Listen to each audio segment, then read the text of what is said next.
All right, welcome to the deep dive. Today, we're exploring a spirit with, well, quite a story behind it. We really are. We're digging into Old St. Croix. Yeah, looking at its history, how it showed up in some pretty old cocktails. And how that name is actually making a comeback today. We've got source material covering all of that. So our mission here is basically to trace that line from the origins of Old St. Croix through those vintage recipes. Right up to understanding this modern version they're releasing. Well, it got the historical background, those specific old recipes. Yeah, like from the 1880s. Wow. And then the details on this new bottling, the Old St. Croix XO Reserve Legacy spirit drink. Exactly. And this whole deep dive is really for you, the listener. We want to give you the key takeaways from all this material, nice and clear. Get ready. It's a pretty interesting mix of history and, well, taste. Okay, let's dive in. History first.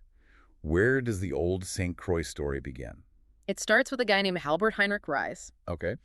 Our source calls him a Danish pharmacist, but also an adventurer. Pharmacist and adventurer. Okay. Yeah. And about 150 years back, he's the one who started bringing West Indian spirits to the wider world. Yeah. And he did it under the name Old St. Croix. So that was the original brand name, not just a description. No, that was the name. And it was, a direct nod to the island, St. Croix. Makes sense. Known for sugarcane, rum. Exactly. The source points that out. The island's big on sugarcane, long history of making rum. It's right there in the name. Rooted in the place. I like that. And here's the interesting bit connecting to now.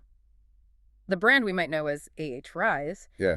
They're actually switching back to that original Old St. Croix name. Oh, really? So bringing it back full circle. That's what it sounds like. The source says the Old St. Croix name is being revived, rolling out globally over 30 countries. Wow. Okay, so it's not just history, it's happening now. It really connects that past foundation Riise built with what's going on today. Now, what I think is really cool is seeing how people actually use this stuff way back when.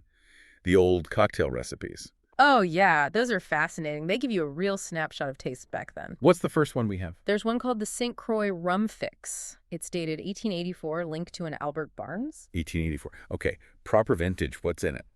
Let's see. 6 centiliter Old St. Croix, 1.5 centiliter pineapple syrup. Pineapple's interesting. Juice of half a lemon, and then either sugar, 2 teaspoons, or like 1 centiliter of sugar syrup. So spirit, pineapple, lemon, sugar. Sounds pretty bright, yeah. Definitely seems like they were aiming for refreshing. And the garnish. Did they do garnishes back then? They did. And this one has a slightly confusing note in the source. Oh. The recipe title says, garnished with pineapple leaves. Leaves, okay. But then the description gives options. Thin slice of lemon or lime or pineapple. Huh. Maybe the leaves were the fancy version, and Yeah. slices were more common. So it could be a little bit of historical ambiguity there. Adds character, maybe. True. What else? Any other drinks? Yep, the Old St. Croix daiquiri. The daiquiri. True classic. How do they make it? This one's simpler. Just 4 or 5 centiliter of Old St. Croix. Right. Juice of half a lime and 1 teaspoon of sugar, or maybe 2 teaspoons of sugar syrup. Shake it all up with ice. Spirit, lime, sugar. Can't go wrong. Still popular today. Absolutely. The focus is really on the spirit, balanced with that sharp citrus and sweetness. And the garnish for this one? A thin slice of lime, or maybe a twist of lime peel. The source title mentions the twisted lime peel specifically. Got it. And they mentioned shaking it well. Yeah, vigorously it says, for 10-15 seconds. Get it really cold, make sure that sugar dissolves. Standard stuff for a good daiquiri. Makes sense. Okay, one more. The Old St. Croix Tom Collins. Another familiar name. This one calls for 6 centiliters of Old St. Croix, juice of a whole lime or half a lemon. So a bit more citrus maybe. Okay. Again, 1 teaspoon sugar or 2 teaspoons syrup. Stir that up in the glass first to dissolve the sugar. Right, build it in the glass. Then add the Old St. Croix, ice, and top it all off with sparkling water or club soda. Gentle stir. Classic Collins build. Spirit, citrus, sugar, fizz. Exactly. And the garnish here is a slice of lime or lemon, though the title mentions a fresh lemon wheel. These recipes, they feel pretty straightforward, don't they? They really do. Yeah. Looking at them together, it suggests Old St. Croix back then was probably a spirit that could handle bright, acidic flavors, wasn't afraid of a bit of sugar, Yeah. and versatile enough for shaking like in the daiquiri or Yeah. building with soda like the Collins. Maybe its own character was the main thing? Okay, so that sets the historical stage. Let's jump to today, this new release. Yeah. The Old St. Croix XO Reserve Legacy Spirit Drink. Right. This is positioned as the first product under that revived Old St. Croix name. And the source calls it a limited edition. Yep, limited edition. And very much framed as a modern take on the original blend, a tribute to that whole history we just talked about. Paying homage. Definitely. It's blended by a master distiller using casks sourced from distilleries across the West Indies and Central America, so still keeping that geographical link. The source gets pretty specific about the product itself. Old St. Croix XO Reserve Legacy Spirit Drink, 70 milliliter bottle, 42% ABV. It calls it a dark spirit drink and a superior spirit drink. But interestingly, no actual age statement mentioned, despite having XO in the name. That is interesting. XO usually implies age, but the description focuses heavily on the sensory profile. Let's hear it. What's the aroma like, according to the source? Okay, aroma described as velvety smooth toffee, sun-ripened fruits. They mention peaches and pears, some roasted nuts, vanilla. It's quite rich and sweet. Yeah, and it mentions a sort of airy lightness, too, suggesting age refinement. Warm, full, but refined. Okay, intriguing. And on the palate, the taste. Taste is described as full-bodied and well-balanced. This is where it gets complex. It mentions distinct umami notes from oak. Umami. Yeah, and a robust side with rich tobacco and aged leather. Wow, okay. Not just sweet, then. No, but it balances that with sweetness, too. Things like caramelized figs, glazed citrus peel, even a hint of dark chocolate and some spicy cinnamon. That's a lot going on. Yeah. Figs, citrus, chocolate, cinnamon, leather, tobacco, oak. Right. They're painting a picture of real complexity, aiming for rich and memorable with a silky, smooth texture. And how does it finish? The finish is apparently long and persistent.